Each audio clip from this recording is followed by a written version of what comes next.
The Time Traveler's Watch.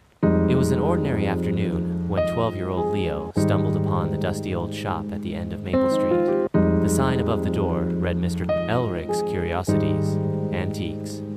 Leo had walked past the store many times before, but never dared to enter until today. Curiosity tugged at him as he pushed the creaky wooden door open.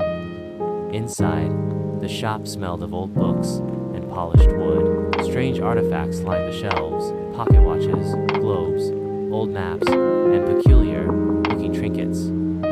"Looking for something special, young man?" A deep voice startled Leo.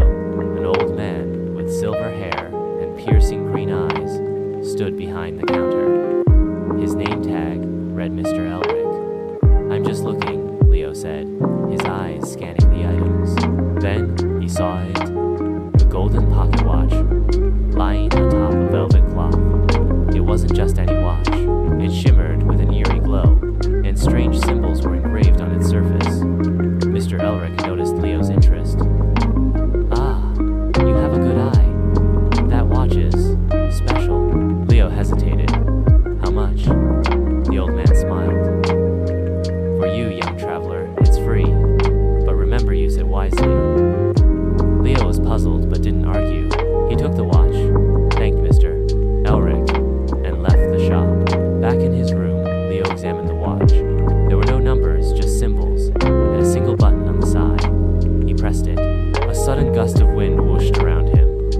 The room blurred and twisted like a whirlwind. Fencelins. When Leo opened his eyes, he was no longer in his bedroom. He was standing in the middle of a cobbled street.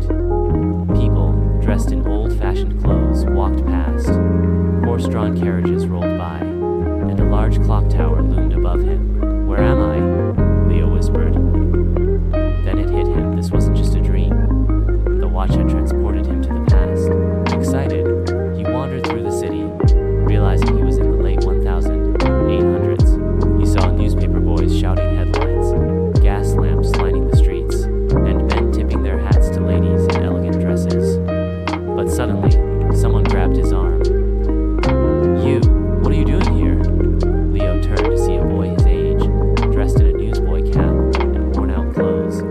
His face was dirty, but his eyes were sharp.